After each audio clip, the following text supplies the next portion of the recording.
Hi friends, welcome to Indian Recipes Tamil.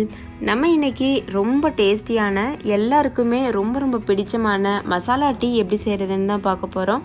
Evening டைமில் இந்த டீயை போட்டு குடிச்சிங்கன்னா அவ்வளோ புத்துணர்ச்சியாக ரொம்பவே எனர்ஜெட்டிக்காக ஃபீல் பண்ணுவீங்க. அவ்வளோ டேஸ்டியான கமகமன ஃப்ளேவரோடு இருக்கக்கூடிய டீ ரெசிபி தான் இது. ஒரு டைம் நீங்கள் செஞ்சிட்டிங்கன்னா டெய்லியுமே இதை தான் செய்ய சொல்லி கேட்பாங்க. அவ்வளோ சுவையாக இருக்கும். ஸோ கண்டிப்பாக இந்த ரெசிபியை நீங்கள் ட்ரை பண்ணி பார்க்கணும். வாங்க ஃப்ரெண்ட்ஸ், வீடியோக்குள்ளே போகலாம். வீடியோக்குள்ளே போகிறதுக்கு முன்னாடி உங்கள் எல்லாருக்கிட்டையும் ஒரு அன்பான ரெக்வஸ்ட் இருக்குது. நம்ம சேனல் இந்தியன் ரெசிபிஸ் தமிழாக ஃபஸ்ட் டைம் பார்க்குற நண்பர்கள் இந்த வீடியோவுக்கு கீழே இருக்க ரெட் கலர் சப்ஸ்கிரைப் பட்டனை கிளிக் பண்ணி சப்ஸ்கிரைப் பண்ணிக்கோங்க. பக்கத்தில் இருக்கக்கூடிய பெல் சிம்பலையும் கிளிக் பண்ணிவிட்டு ஆல்ன்ற ஆப்ஷனையும் கிளிக் பண்ணிக்கோங்க. அப்போ நான் தினம் அப்லோட் பண்ணுற புது வீடியோஸ் உங்கள் மொபைலுக்கு உடனே வந்து சேரும். ஓகே ஃப்ரெண்ட்ஸ், இப்போ வாங்க ரெசிபிக்குள்ளே போயிடலாம். ஃபஸ்ட்டு இந்த ரெசிபி பண்ணுறதுக்கு ஒரு சின்ன பிஸ்டல் எடுத்துக்கோங்க. ஒரு குட்டி உரல் வச்சுருப்போம்ல நம்ம வீட்டில், அந்த உரல் எடுத்துக்கோங்க. அதில் 2 டேபிள் ஸ்பூன் அளவு சின்னதாக கட் பண்ண இஞ்சியை சேர்த்துக்கோங்க. தோல் சீவிட்டு இஞ்சியை நறுக்கிக்கிறணும். இது கூடவே ஒரு 5 மிளகு 5 கிராம்பு இதையும் சேர்த்துருங்க.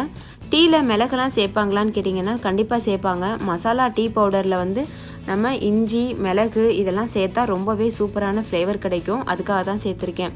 ஸோ வந்து இப்படியே ஸ்கிப் பண்ணாமல் அப்படியே செய்து பாருங்கள், உங்களுக்கும் பெர்ஃபெக்டான சுவை கிடைக்கும். இப்போ இந்த இஞ்சியை நல்லா நசுக்கி எடுத்துக்கோங்க. ஒரு பேஸ்ட் மாதிரி எடுத்துக்கோங்க.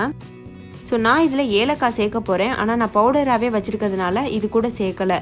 உங்கள்கிட்ட பவுடராக இல்லை ஏலக்காயாக தான் இருக்குன்னா நீங்கள் இந்த இஞ்சி கூடவே சேர்த்து அதையும் நசுக்கிக்கணும். இப்போ வந்து ஒரு பேன் எடுத்துக்கோங்க. அதில் 1 கப் அளவு தண்ணி சேர்த்துக்கோங்க.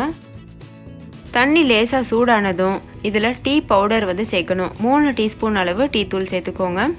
சேர்த்துட்டு இதை நல்லா கொதிக்க விடுங்க. இது கூடவே நம்ம ஏற்கனவே க்ரஷ் பண்ணி வச்சுருக்கோம்ல இஞ்சி மிளகு கிராம்பு, அதையும் சேர்த்துடணும். இது கூடவே 1 டீஸ்பூன் அளவு ஏலக்காய் தூள் சேர்த்துக்கோங்க. கூடவே 1/4 டீஸ்பூன் அளவு பட்டைத்தூள் இதையும் சேர்த்துட்டு நல்லா மிக்ஸ் பண்ணிக்கோங்க. இதெல்லாம் சேர்க்கறதுனால ஃப்ளேவர் ரொம்பவே அட்டகாசமாக இருக்கும். ஸோ ஒரு டைம் செய்து பாருங்கள், உங்களுக்கே அந்த டேஸ்ட் புரிய வரும். இப்போ இது நல்லா கொதித்து இந்த டிகாஷன்லாம் நல்லா இறங்கணும். ஸோ வந்து மீடியம் ஃப்ளேமில் வச்சு ஒரு 10 நிமிஷத்துக்கு கொதிக்க வச்சுக்கோங்க. அப்போ தான் அந்த டீயில் இருக்கக்கூடிய டிகாஷன்லாம் நல்லா இறங்கும். பாருங்கள், டிகாஷன்லாம் நல்லாவே இறங்கிடுச்சு. 10 நிமிஷம் இது நல்லாவே கொதிச்சிருச்சு. இப்போ இதில் நம்ம பால் சேர்க்கணும். அதாவது 1 கப் அளவு நம்ம தண்ணி சேர்த்தோம்ல, அதை 1/2 கப் அளவாக வந்து வற்றி வரணும். அந்த அளவுக்கு நீங்கள் கொதிக்க வச்சு வச்சுருக்கணும். நல்லா 1/2 கப்பாக வற்றினதுக்கப்புறமா இதில் 1 கப் அளவு பால் சேர்த்துக்கோங்க. சேர்த்துட்டு நல்லா மிக்ஸ் பண்ணிக்கோங்க. நான் இப்போ சொல்கிற அளவுகள் வந்து ஒரு 3 பேருக்கு இது வந்து தாராளமாக இருக்கும். 3 டீ வந்து இதில் நீங்கள் பண்ண முடியும். அந்த அளவுகள் தான் நான் சொல்லியிருக்கேன். ஸோ பால் சேர்த்ததுக்கப்புறமா ரொம்ப நேரம் கொதிக்க விட தேவையில்லை. 3லேருந்து ஒரு 5 நிமிஷம் மட்டும் நல்லா கொதிக்க விடணும்.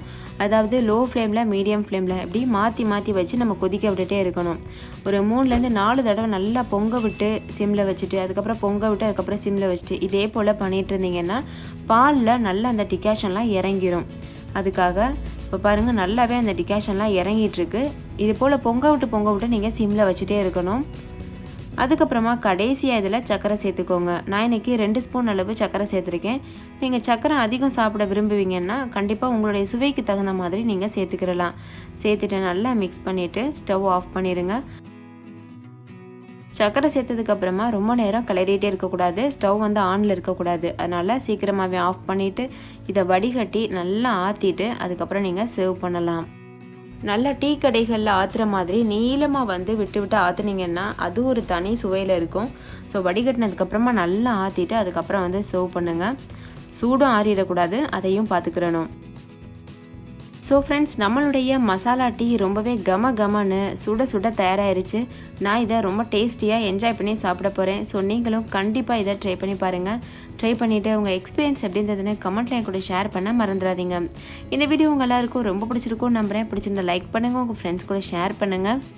நம்ம சேனல் இந்தியன் ரெசிபிஸ் தமிழை சப்ஸ்கிரைப் செய்யாத நண்பர்கள் இந்த வீடியோவுக்கு கீழே இருக்க ரெட் கலர் சப்ஸ்கிரைப் பட்டனை கிளிக் பண்ணி சப்ஸ்கிரைப் பண்ணிவிட்டு பக்கத்தில் இருக்க பெல் சிம்பலையும் கிளிக் பண்ணிக்கோங்க. கூடவே ஆல்ன்ற ஆப்ஷனையும் கிளிக் பண்ணிக்கோங்க.